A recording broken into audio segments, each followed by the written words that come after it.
Coucou tout le monde, c'est Aude et bienvenue dans cette nouvelle vidéo. Aujourd'hui, nous allons réaliser la couverture de ce livret des premières fois avec un système d'anneaux à classeur. Nous aurons besoin pour commencer de deux cartons de 25,5 cm de large par 23,5 cm de haut. On le fait deux fois. Alors moi ici, j'ai un carton très épais, je crois que c'est au moins du 3 mm.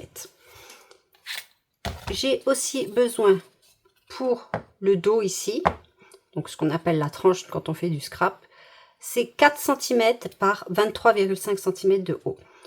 Par contre, j'ai pris ces mesures parce que personnellement, je préfère mettre ici mon système et je ne vais pas le mettre ici.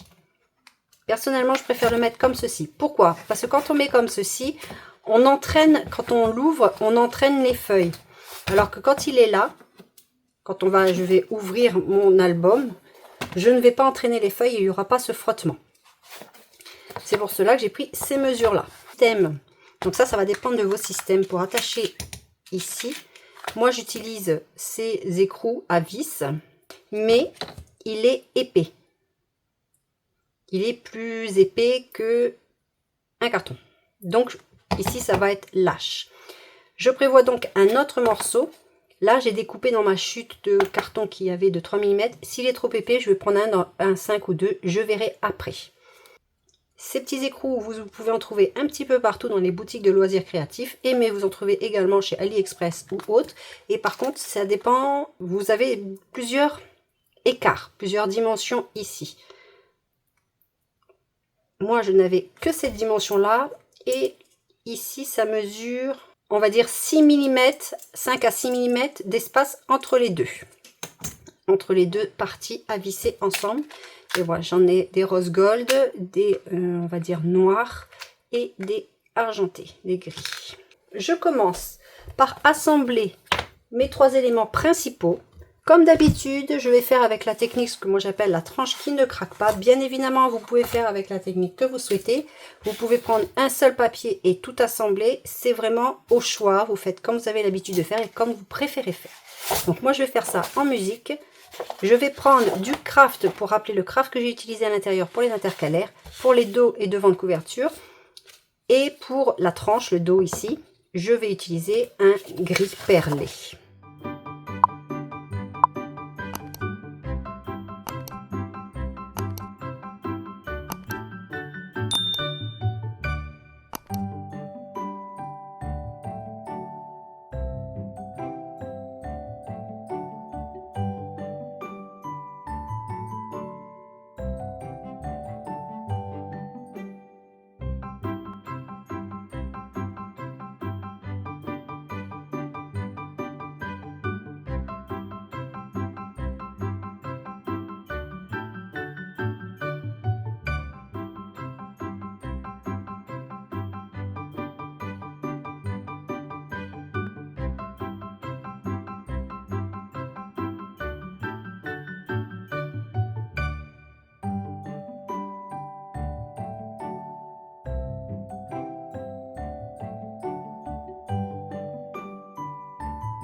Et voici ce que j'obtiens pour mon album-ci. Donc c'est un grand album, une grande couverture.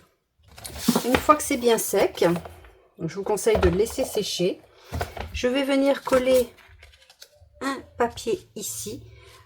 Alors ce papier, c'est la chute lorsque j'ai découpé les deux papiers qui vont venir là. Ces papiers mesurent 24,5 en largeur, 22,5 en hauteur. Et Ici, il restait 8 cm, donc j'ai gardé les 8 cm par 22,5 pour le milieu. Et le 24,5 par 22,5, on le fait 2 fois. Ce sera pour les pages sur le côté ici. Pour le moment, je vais venir coller ceci au centre en laissant plus ou moins un demi-centimètre en haut et en bas.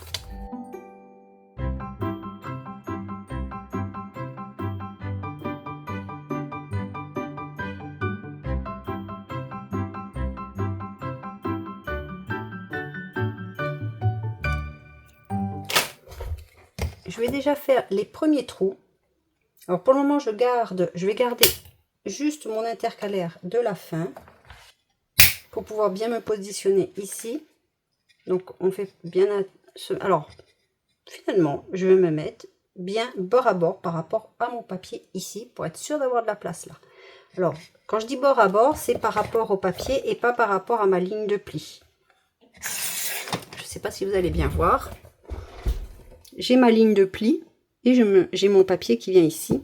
Je vais me mettre par rapport à au bord de mon papier ici, pas par rapport à ma ligne de pli, parce qu'il ne faut pas oublier que nous avons des anneaux et les anneaux dépassent par rapport à la ligne ici. Donc si on se met sur le bord, on ne pourra pas le fermer, ça va nous gêner. Donc je vais me mettre un peu plus loin, donc vous mettez à peu près comme vous voulez, du moment que vos pages ne dépassent pas ici et que vos anneaux ne gênent pas par la suite pour la fermeture. Donc je vais me mettre à peu près comme ceci. Voilà. Je peux enlever ma page parce que je sais qu'elle ne dépassera pas. Alors je vais essayer de me centrer en hauteur.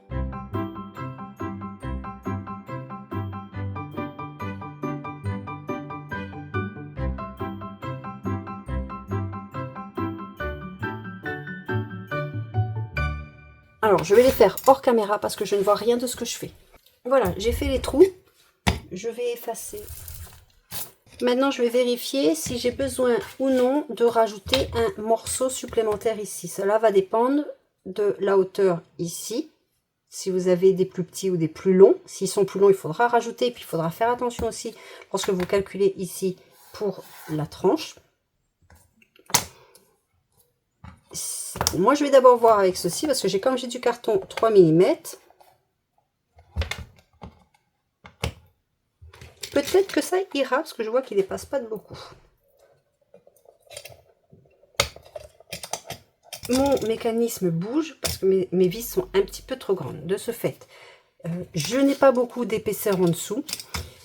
Quitte à ce qu'il bouge un petit peu, c'est pas très grave, mais mes cartons sont trop gros si je mets en dessous. Je pense que ça ira pas. Je pense que ce sera trop gros. Et j'en ai pas des plus fins. C'est trop gros. Si j'avais du 1 mm peut-être.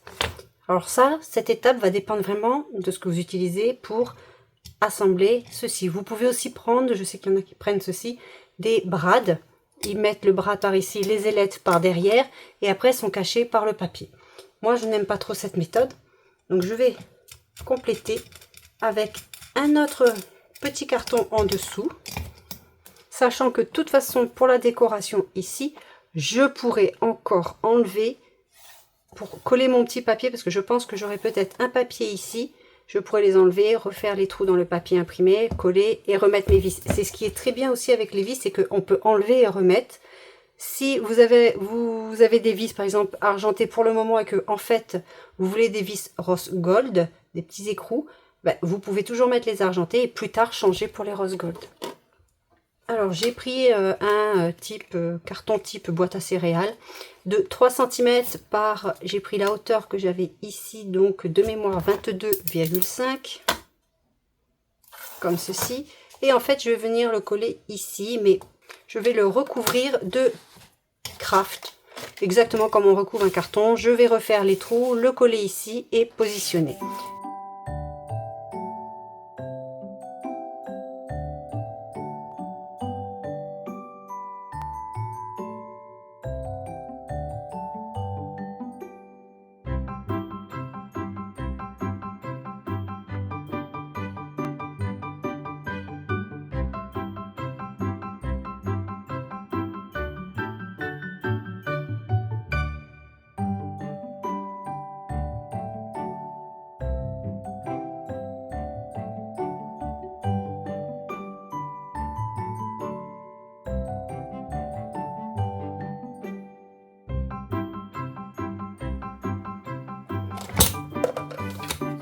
Et là, il ne bouge plus du tout.